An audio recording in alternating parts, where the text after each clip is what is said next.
How's it going? This is Joe, and this is the unboxing of the Fluance Ai60s. Finally! I've been waiting a long time for these. So, if you haven't seen my review of the Fluance Ai40s, those were some of my favorite powered speakers.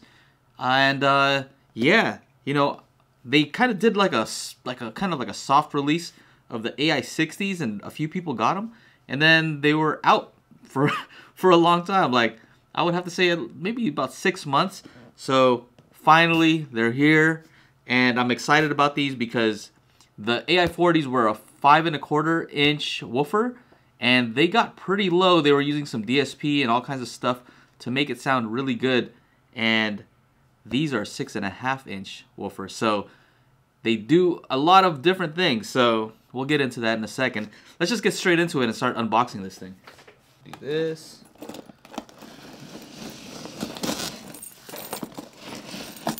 Get this open. Very excited for this. Very, very excited. All right. This isn't the lightest box in the world.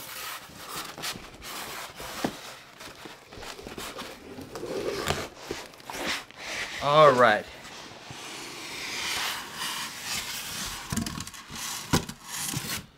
All right. So there's that. Let's see. I don't know what that is. And so, ooh. So okay. So last time I got the bamboo and white, and this time I got this darker wood. I don't know. I think they might call it walnut. But all right. Let's just take a look at these real quick. Actually, let me get this stuff out of the way. This, batteries and wires, foam. Okay, out of the way, out of the way, out of the way. And, alright, so here it is. Shall we take it out of this plastic? I think so.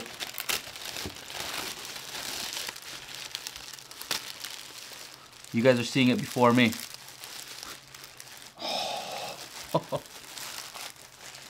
All right. You guys know that I unbox lots of stuff. I get lots of speakers. But these I'm truly excited about. Right now, it's actually 12:30 a.m. And so I know it's supposed to be a live unboxing, but I was too excited. I couldn't wait. And at least now you get to hear my first impressions, because this will be pre-recorded. So I'll get a chance to test them out and see what I think about them. That way you guys can ask me some questions, and you know, hopefully I'll have some answers for you. So there's one of them. Let me get the other one here, because these are two, they look the same from the front, but they're different because one of them is a powered speaker, and the other one is just a passive speaker. So definitely a difference in weight. Okay, so there's that. There's one. There's the other. Let me show you the back of these real quick so you can see. That is a 6½ inch woofer, and it looks like woven, you know, like kind of like that carbon. Not carbon fiber, but yeah, something like that. Lightweight material. Looks like a 1 inch soft dome tweeter. You have this on one of the speakers, so not on this one, but on this one you have your Bluetooth, RCA, optical, USB. What? That's more than I expected, because USB. So you can connect this directly to your computer, and it has a built-in DAC, I suppose. That's so cool. Alright, so that's that one. Let me show you the back of this. Alright. So what do we have here? So it looks similar to the Ai40s, except this, as you can see, so it has the Bluetooth pairing, which the other one did also. PC input, right? So yeah, you can connect this. This is going to be awesome. I think these are awesome for a desk. You know, if everything works out perfectly, right? So PC input, optical input. So if you want to connect it to your TV, boom. The other one did not have these two. RCA input, subwoofer output. Yes, yes. And then you have your left speaker out. So this one's supposed to be on the right side. And then you have your power. Okay. Let's see here. Okay, cool. So there's that one. Let's take a look at the passive one. And all it is a terminal on the back. Right? There you go. You notice the little Canadian flag on this one. A little Canadian flag. They always do that. Alright. So there are the speakers themselves. Let's see what else it comes with. So this, I'm assuming, is the power adapter. There it is. And this says, let's see, 24 volts, 3 amps. Okay. In the bag. Of course, we have the manual over here. We won't look at that. The remote. Let's take a look at this remote here.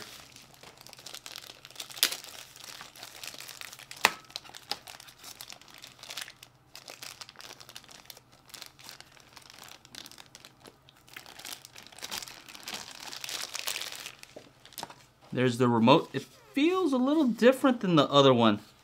I remember the other one being maybe a little flatter. Maybe I'm forgetting. I don't have the other ones on me right now, but I will.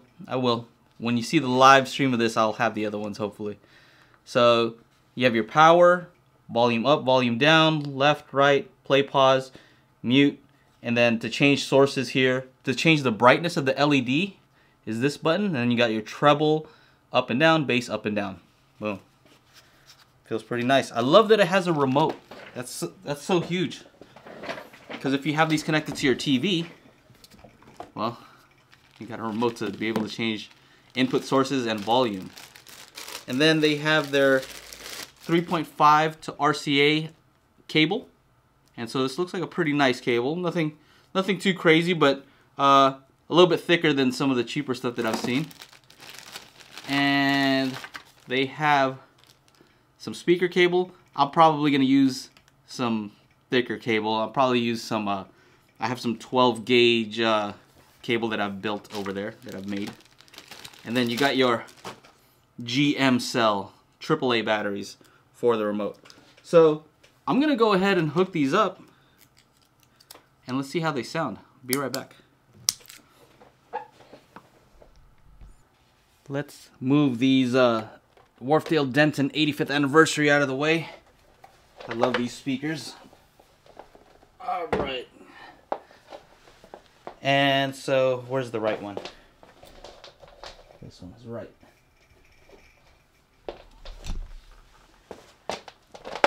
Oh wow. That is a nice surprise.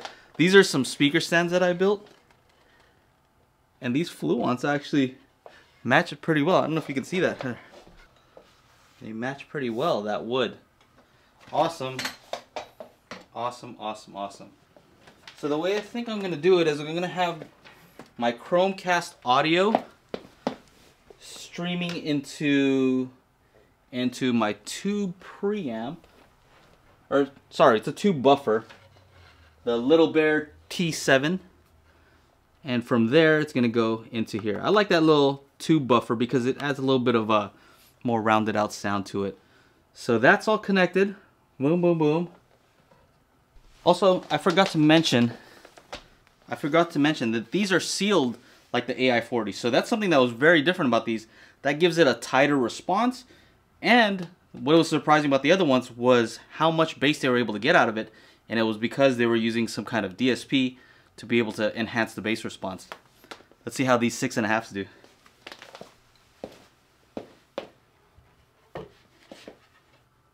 Alright, here it goes.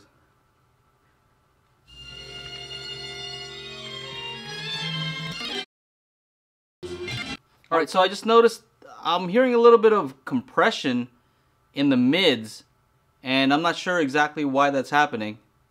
So I've heard this song many times, and yeah, just something I'm noticing.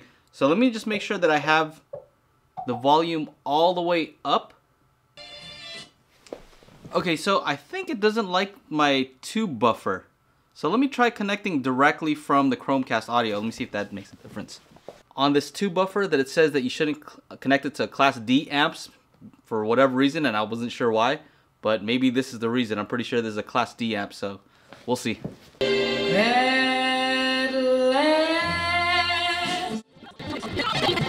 Alright, so already that was a lot better on that run. So it didn't like that 2 buffer. So I am noticing that there is some active DSP going on. I'm very familiar with the song, and I do notice that there is some compression going on, which is to be expected. They're trying to make it so that these are going to be able to play as loud as possible. This is a sealed enclosure. So let me try out something a little bit more bassy. See how that goes.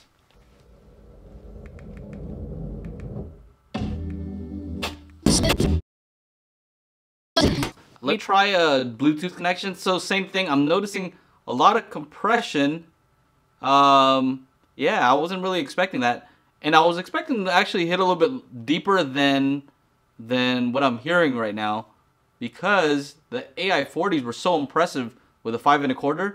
So I automatically assumed that, you go with a bigger enclosure and a bigger woofer, it's going to give you, more bass. Right? But I don't know if I'm noticing that. I'm going to have the AI40s to compare them to, so we'll see. Let me try it with Bluetooth though. Let me see if that makes a difference.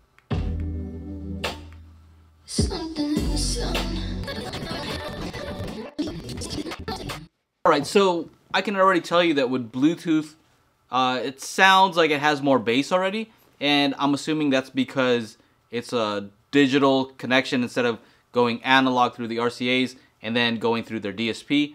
I think maybe they have more control when it's connected via Bluetooth, and I'm assuming also through optical and through the DAC. So we'll have to see about that. Let me try a different song. Let's see here.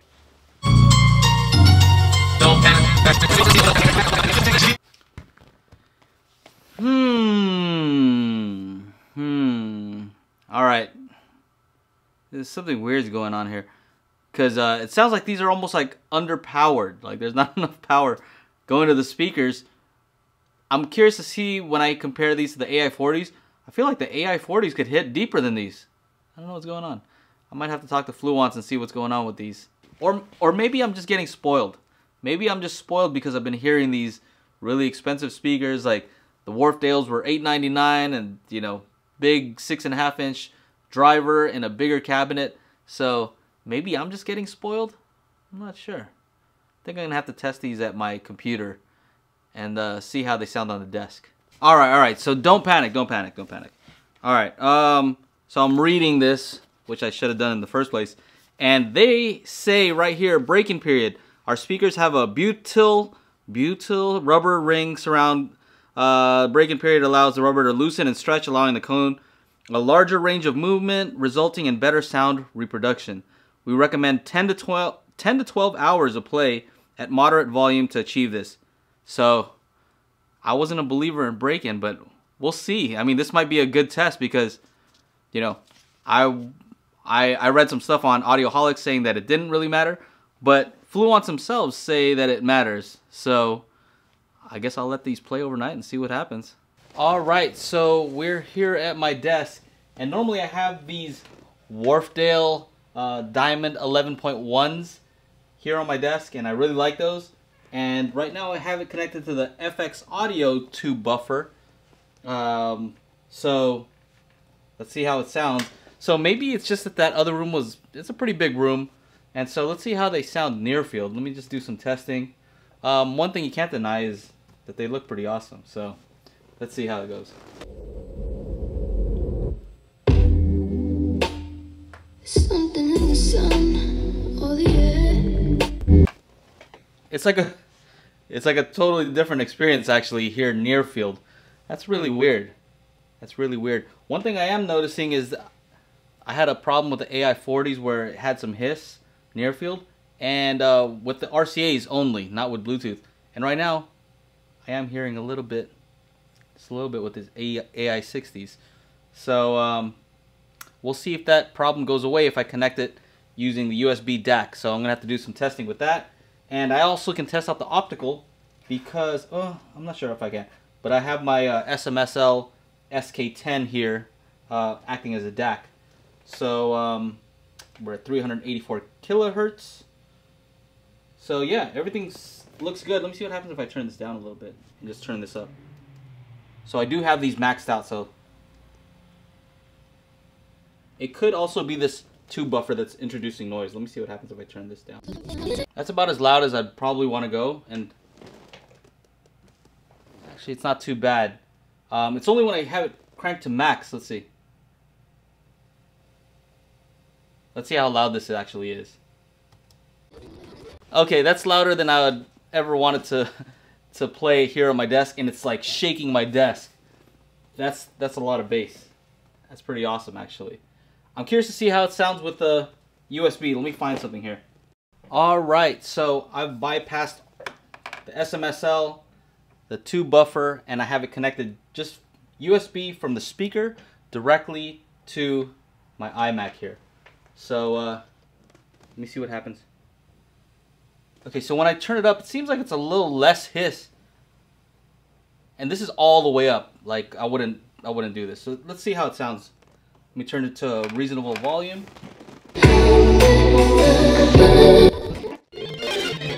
These play really loud. They can get really loud. All right.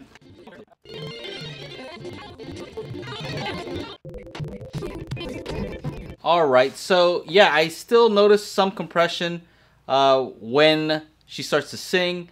I know that usually it's a little bit louder, and I think that there's some compression going on because they're trying to minimize distortion. Another thing I found out is that I can have this too loud.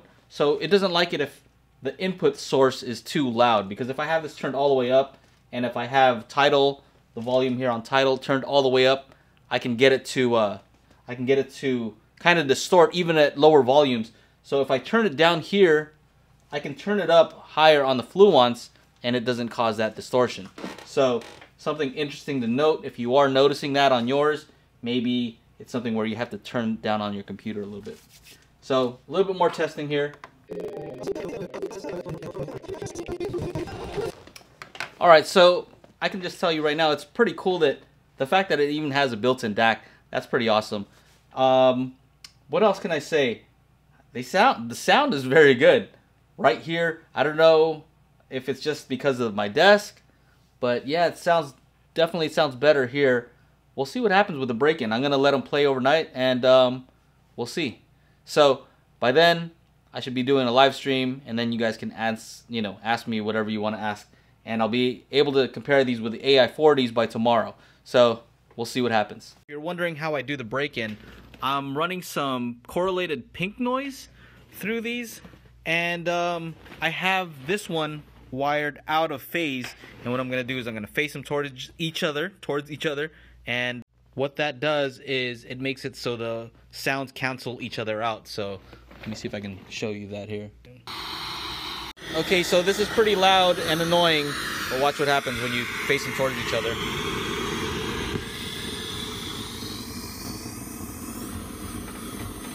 That's crazy, right? All I did was... And if you're wondering, that's how active noise canceling works on headphones. It records the sound coming from outside, and then it plays it with an inverted phase. And so there you go. I'm gonna go ahead and let that run for about 10 hours, so we'll see.